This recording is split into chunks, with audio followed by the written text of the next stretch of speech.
But, kind of talk about, like, some of your tryouts you've done, some of the meetings. We know there's been contacts, at least at certain times in your career. I think even, like, several years ago, I think you were in some dark matches and stuff like that. No, we never did a dark match, man. Or at least the tryouts at the beginning of the afternoon where all the veterans sit around. Which is probably the toughest atmosphere ever, because it's like, there's Ric Flair, there's Triple H. Speaking of that, man, and because we were, just doing, like, a little match before the show type thing in front of everybody, and I remember the end of the match, they didn't want us to do the Doomsday for the finish, so Mark gave him a Hurricanrana, off the top, and then I came out the other corner with a big splash.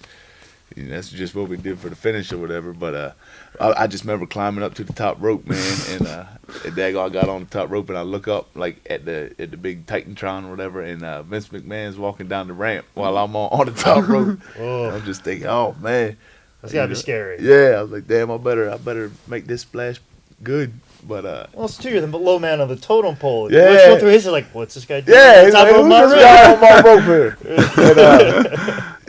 But that was pretty crazy, man. Cause I mean, right as soon as I got up there, I remember just looking up and Harry came. I was thinking, oh shit. but yeah,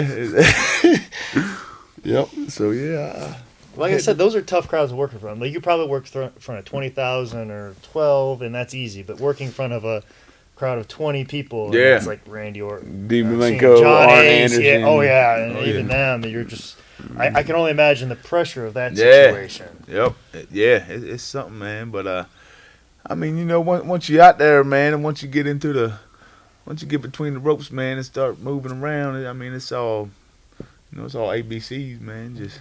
Did you receive any feedback from them? Discussion like, hey, you guys are good, or maybe you do anything that they said to you? Well, I did that. We did that promo about the cosmetically pleasing thing. Yeah, so that was gonna be my next question. That was I mean, that was pretty much. I mean, that was the word anyway. Through the grapevine, that's what we heard. But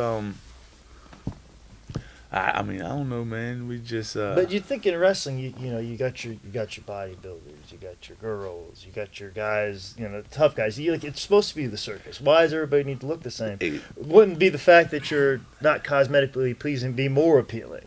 You would think so. You would think. I mean, I don't know. I mean, this is the same place that booked George Animal Steel the turnbuckles off, and they've certainly put him out there as much as possible. I didn't know this was a beauty contest. You know what I mean? But I mean, it is what it is, man. Okay. I mean, is WWE your ultimate goal? I mean, I think every little kid, when they say they want to be a wrestler, they 5 years old, what they mean is, I want to wrestle on TV, when we was little watching Hulk Hogan and Ultimate Warrior saying, I want to be a wrestler when I grow up. We want to do what Hulk Hogan and Ultimate Warrior doing, And I mean, now, because my son's getting ready to be 4, man, and he's the biggest wrestling fan in the world, and it's almost. You'd be super dad if you were on Raw. I would be super dad. If I was on Raw, I would be super dad, man. So it's definitely motivating, man. And I mean, we'll see what happens. Well, let's just say Vince McMahon calls you right now and says, "What are you doing on my top rope?" I remember you being on my top rope, but I'll tell you what, I want to give you a job, and I want to put you on TV. Briscoe Brothers, I want you to be in the WWE. Where do you think the Briscoe Brothers would fit and how that would be portrayed on television?